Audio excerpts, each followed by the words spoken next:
Behind the Knife, the surgery podcast. Relevant and engaging content designed to help you dominate the day.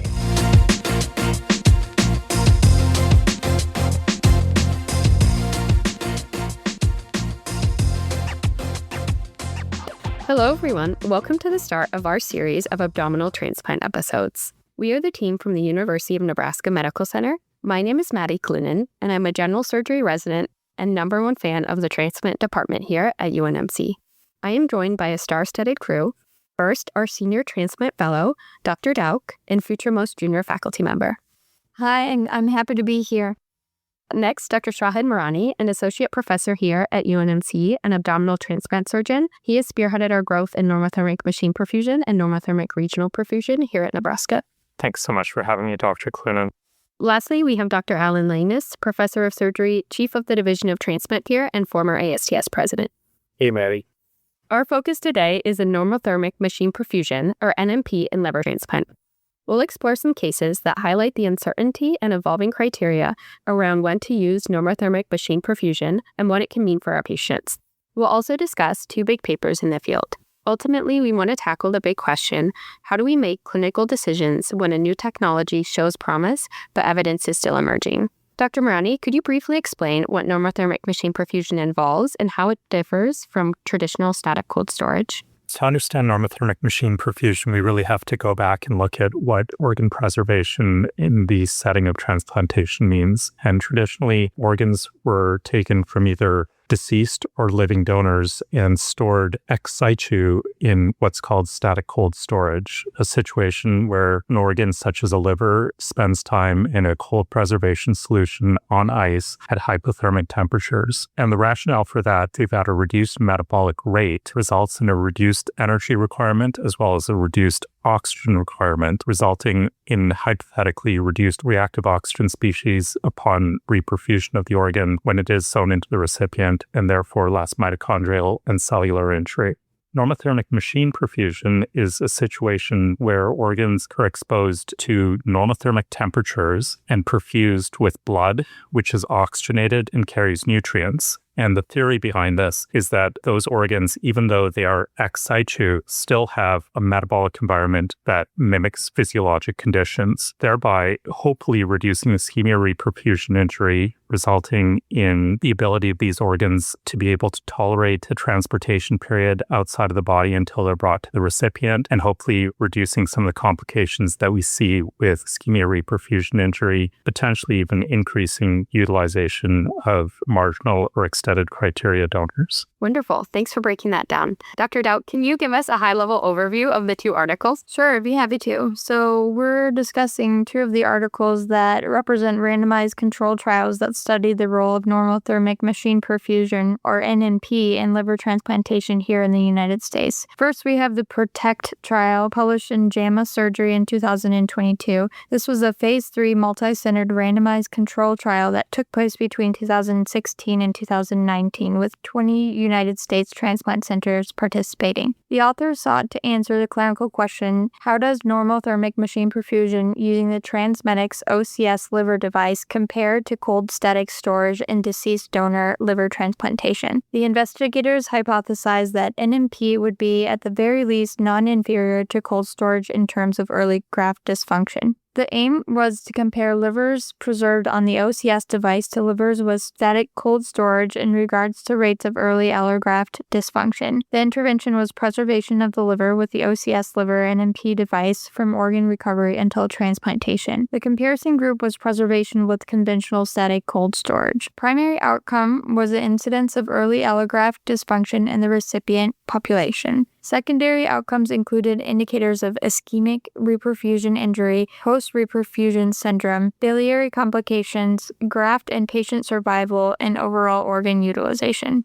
NMP preservation was significantly associated with improved early outcomes. The OCS liver group had a lower early allograft dysfunction rate than the cold storage group. They also observed less evidence of severe reperfusion injury in the NMP arm. Additionally, non-anastomotic biliary complications, or what we think of as ischemic cholangiopathy, were reduced in the NMP arm. 30-day graft and patient survival were high in both groups and not significantly different. Notably, the trial also found that more donor livers were utilized for transplant in the NMP arm than in the cold storage arm. Great. Can you tell us about the second article? The second article was by Chapman et al. Titled Normothermic Machine Perfusion of Donor Livers for Transplantations in the United States and was published in Annals of Surgery in 2023. Chapman et al. Set out to determine if NMP would reduce early allograft dysfunction in routine practice, especially given the promise seen in earlier trials like the PROTECT trial. NMP had shown encouraging results in improving early outcomes, but questions remained about its overall benefit in a broad donor pool. They suspected that while NMP might not change outcomes of low-risk livers, it could make a big difference for high-risk donors. The hypothesis was that NMP would lower the incidence of early allograft dysfunction overall compared to static cold storage. A secondary hypothesis was that NMP would particularly benefit livers from DCD donors or other high-risk donors, improving their transplant outcomes. The study was a large, multi-center randomized control trial conducted at 15 U.S. liver transplant centers. The population was recipients of deceased donor livers. The intervention was continuous ex situ normothermic machine perfusion of the donor liver using an NMP device called OrganOx from procurement until implantation.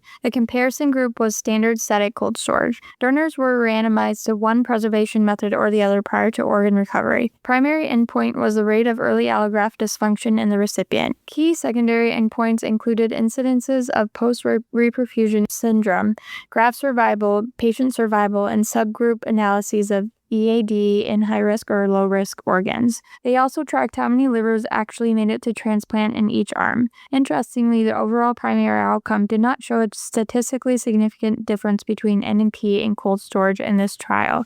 However, in the subgroup analyses, as the authors suspected, the high-risk organs benefited the most. Among livers from DCD donors, the early allograft dysfunction rate was lower with NMP. Similarly, for the highest risk quartile of donors based on donor risk index, NMP livers had early allograft dysfunction, 19.2% versus 33.3% of the time in the cold group. Another important finding, post-reperfusion syndrome, was significantly less frequent when NMP was used. In terms of utilization, the numbers of transplanted organs were similar between arms, indicating NMP did not lead to a huge difference in overall organ use in this trial. For notes, NMP was safe with similar survival outcomes and no unexpected adverse events from using the device. A crucial insight is that NMP provides the greatest benefit for higher risk livers. While you might not need NMP for every single donor liver, it can be a great tool for expanding use of higher risk organs.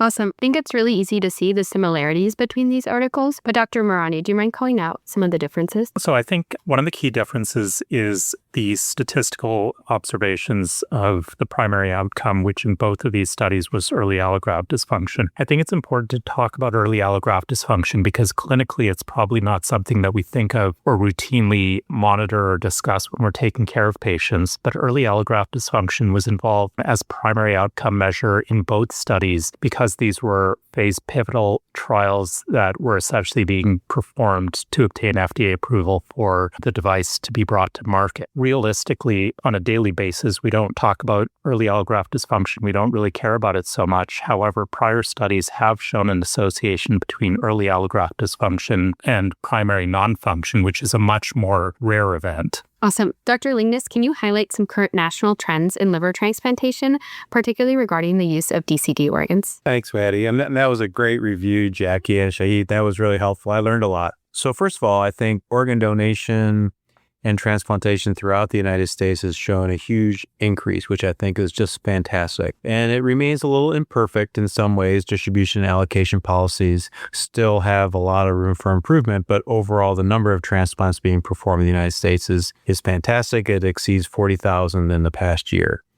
And along those same lines, liver transplantation has also increased. The reasons for that are always multifactorial, but there's no question that the two major drivers for the increase in transplantation been the use of these machines that we're talking about today, this machine perfusion, combined with the increased identification of donors, deceased donors after cardiac death, the so-called DCD donor. And the number of DCD donors, I think, has increased by over 20% in the last year. So that's had a huge impact on the number of available organs that we can use. And now we also have a mechanism not only for preserving them, but also as a tool for testing these organs to make sure they're just suitable for transplantation and allowing us to be more confident in our ability to safely help people. Yeah, I think that's really great. And it's such an exciting time to be in transplant. Before we start with our modern day cases, we're going to do a little throwback to a time prior to NMP being routine in practice. So for our first case, picture this. It's 2017. You're listening to Taylor Swift's new comeback album, Reputation, on your iPhone 7 on repeat. Beyonce broke the internet with her twin reveal Instagram post. Millions of people stared at the sun to watch the solar eclipse. Dr. Merani is your senior transplant fellow, and DCD makes up approximately 5% of UNMC's total liver transplant volume. You receive an offer for your 62-year-old patient with a history of alcohol use disorder and a MELD of 21. This is a standard DCD donor who is 36 years old and has a BMI of 20. History includes reported head trauma after MVC with poor prognosis. Can you walk us through what evaluating an offer from a DCD donor looked like at this time? Sure. So I think there's a few important considerations in this case. And the first, I think, goes back to the DCD consideration that Dr. Langnas was talking about earlier. DCD donors have typically been associated with higher rates of post-transplant complications, specifically ischemic cholangiopathy, which can result in biliary sepsis, intrahepatic abscesses, and graft dysfunction, oftentimes requiring retransplantation. So DCD liver allografts were approached with caution. However, on the other hand, you have a patient who has a relatively low MELD score, and the wait time for this individual to receive a liver transplant may be really long. They may suffer from complications related to their advanced liver disease. And so obtaining a liver allograft that is appropriate for transplantation is also important. So weighing the risks, benefits, and alternates of accepting this DCD allograft versus waiting for another liver allograft offer to become available, I would opt to accept this donor offer for the recipient. Great. So you accept this offer. Total warm ischemia time is 24 minutes. Functional warm ischemia time is 14 minutes. There are no concerns on recovery or back table preparation. Your senior transplant fellow sews in the graft and you're ready to unclamp. What should Dr. Merani be thinking about and planning for when reperfusing this DCD liver in 2017? So that's a really great question, Maddie. So everything's gone great so far. Everything is kind of fit in sort of the box that we create, our matrix that we create. You know, the donor's not too old. They've expired in a reasonable amount of time. The fellow has managed to get the liver out safely without any damage. The biopsy's okay. Mm-hmm. And the recipient operation has been going just great so far. The liver's sewn in, and at this point, all the things that we can do are really have been done successfully. The trouble with unclamping and reperfusing these livers is that as a consequence of this, there's going to be a huge cytokine release. These are going to go directly to the right heart and left heart, and the anesthesiologists are then going to have to battle with all the hemodynamic compromises that take place. And, you know, the anesthesiologists typically do a great job, but it isn't always within their abilities to literally keep the patient alive. So despite the fact that every step of the way we have kept well within the guardrails of using a DCD, both from a donor side and a recipient side, done a good operation that's been safe and relatively, low blood loss, you're still faced with this sort of crescendo of events that are going to then take place that then, the patient has to survive, and both the anesthesia and the surgical team have to work very hard to get the patient through that phase. Dr. Merani removes the upper and lower cable clamps, and he begins to release the portal vein. You notice some peak TWs and hypotension. Your anesthesia colleagues are able to stabilize the patient, but he requires significant vasopressor support and resuscitation for the remainder of the case. The patient is taken to the ICU. Post-op ultrasound is normal. Liver enzymes are elevated in the 2000s, but slowly downtrend over his course, and he is discharged. However, 4 months later, the patient calls in and reports new itching and worse pain fatigue. He is brought in for labs and found to have an elevated bilirubin and alkaline phosphatase. The ultrasound shows no vascular abnormalities, and liver biopsy is normal. An MRCP demonstrates mild intrahepatic ductal dilation and narrowing at the common hepatic duct confluence. The patient is scheduled for ERCP. You suspect a non-anastomotic stricture. Can you elaborate on what ischemic cholangiopathy is and what it looks like for our patients? So I think ischemic cholangiopathy is oftentimes seen as a radiographic finding of altered biliary anatomy, especially with, what we think of as pruning of the bile ducts, basically potentially diffuse stricturing, both intrahepatic and extrahepatic, and really is not really, as you described, a anastomotic problem. It's a problem with the bile ducts, both in and outside of the liver, and that can result in problems such as jaundice, as well as cholangitis, as well as intrahepatic abscesses. So these are severe clinical outcomes for our patients that can cause loss of their graft. Right. So these things typically then require biliary interventions. Non-anastomotic stricturing can result in severe debilitation of the patients. And oftentimes these patients will be left with percutaneous transhepatic tubes that require frequent changing. And ultimately, many of these patients end up needing to be considered for retransplantation. It's a horrible consequence following what was a relatively successful transplant. Let's move on to the same case, but it's 2025. You accept this DCD offer for your patient with a MELD of 21, and you decide to use NMP. There are no concerns on recovery or back table preparation while cannulating to pump. How do you plan to assess the function of the graft while on NMP? So on NMP, there's actually like a computer device that sits where you can actually look at the perfusion dynamics of the hepatic artery and the portal vein and just kind of better understand if you need to do some manipulation. In addition to that, we actually follow labs, specifically a lactate level, where we get actually a baseline lactate level of really the blood that we use for the pump itself, and then later every 30 minutes thereafter. Ideally for us, we like to have a lactate level less than 2 within 2 hours, but that is something that continues to be investigated. In addition, understanding the graft function by actually seeing bile being produced, and that's something that we can see in real time. And I think it's important to consider that, the following the lactates was something that has been done historically, but there's no strong evidence to say that lactate clearance really means anything. I think it makes us feel better, it makes us think that the organ is participating in aerobic as opposed to anaerobic metabolism. And so theoretically, it makes sense. Additionally, we have evidence from the PROTECT trial that livers that were used for transplantation did have a rapid decrease in their lactate levels in the first several hours, and livers that were not transplanted tended to have lactate levels that did not decrease or plateaued early. However, that doesn't really tell us that it's a good biomarker for allograft viability. Right. Today's episode of Behind the Ice Podcast is brought to you by our presenting sponsor, Gore Medical Products Division. Are you treating comorbid ventral hernia patients? Gore Inform Biomaterial is a strong, fully absorbable mesh that avoids the risk of late on-site mesh-related infections. Inform delivers a strong, rapid repair in 6 to 7 months, fully replaced by healthy native tissue with 0 reported mesh renewals due to infection. Visit goremedical.com/BTK to learn more and ask your Gore representative about sizing and availability. Gore Inform Biomaterial, strength for the comorbid patient. Intended for U.S. audiences only, Gore is a financial sponsor of this podcast, which has been independently developed by our presenters and does not constitute medical advice from Gore. Always consult the instructions for use prior to using any medical device. Great. So the graft is placed on pump. Starting lactate is 8 and lactate at 2 is 2 hours. Flow dynamics are appropriate. Bile starting to be produced. Do you plan to transplant this graft?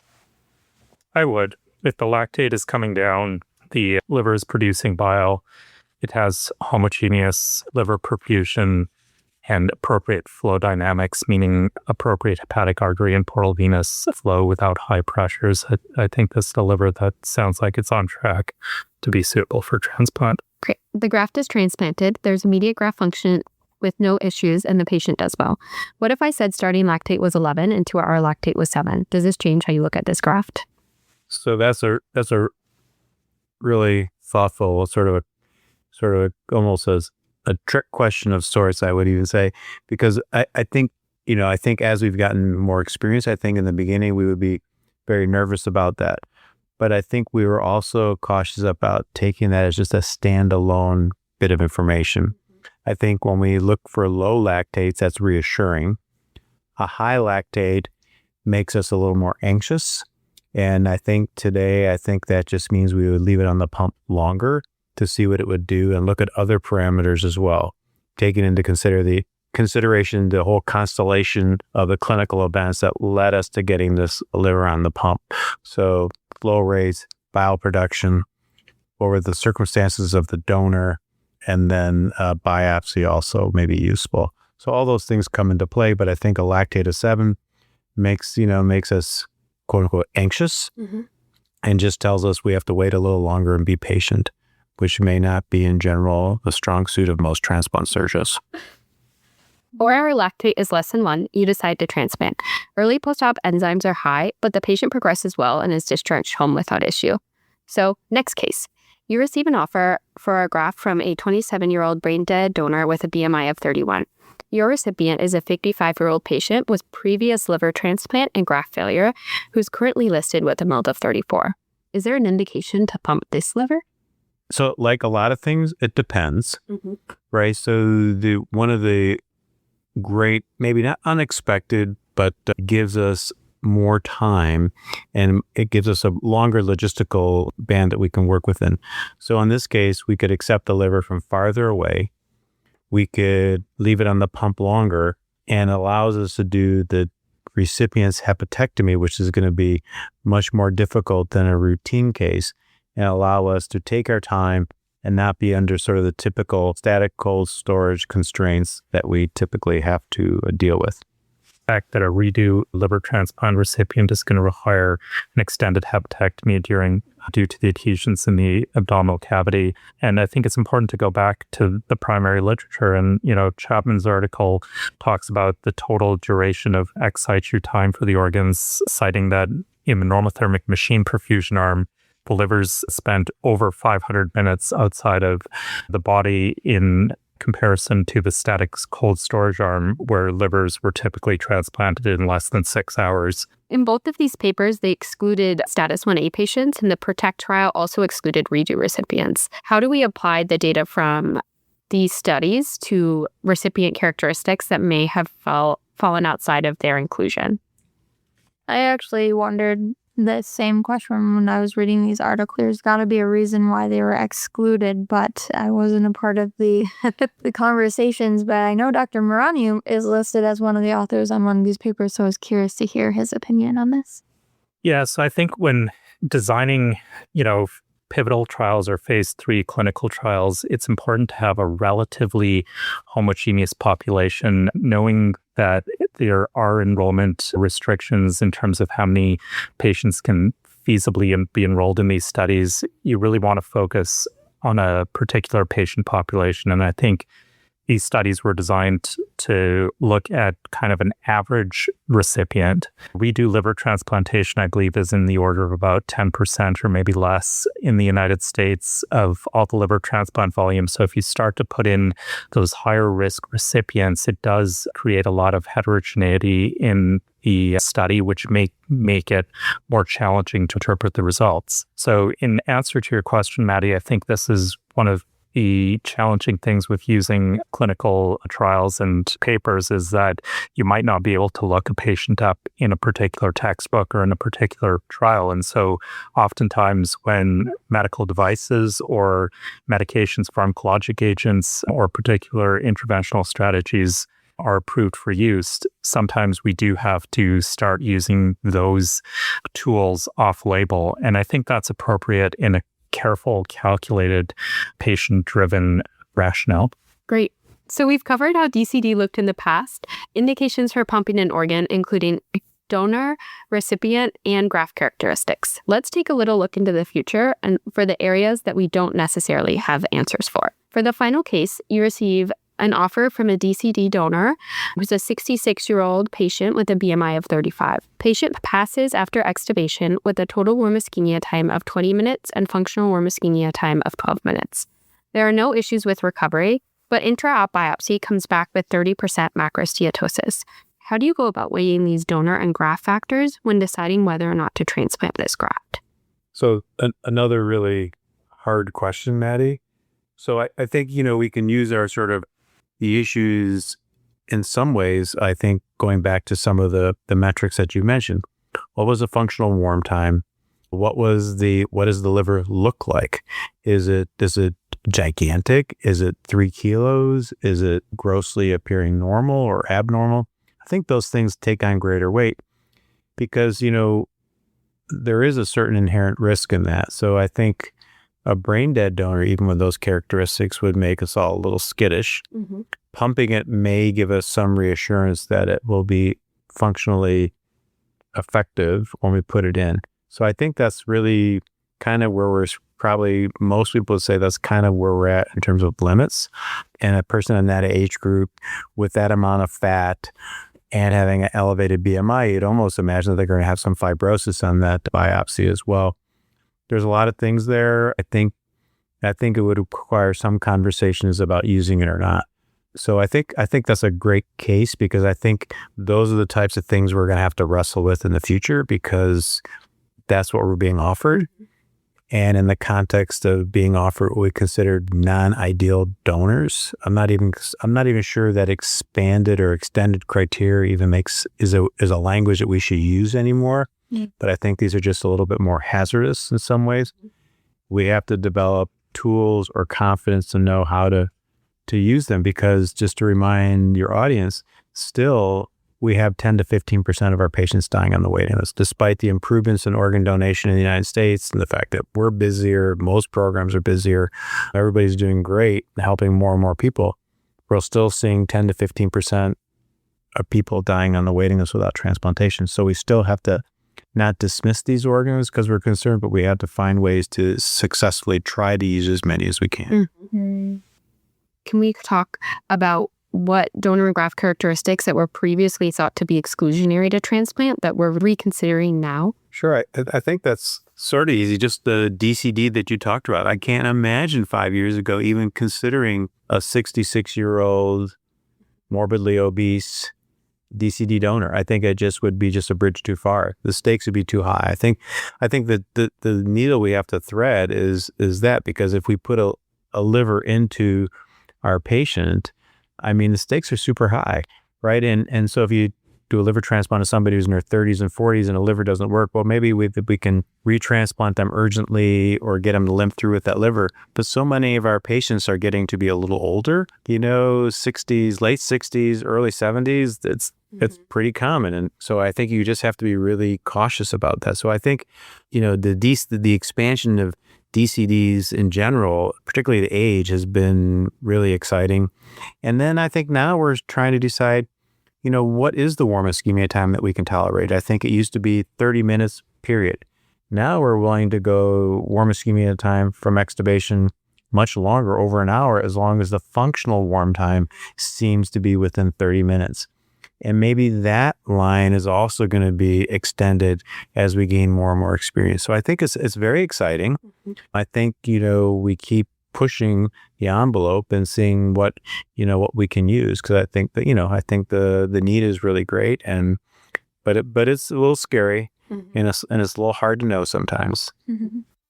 That wraps up our discussion on normothermic machine perfusion and liver transplantation.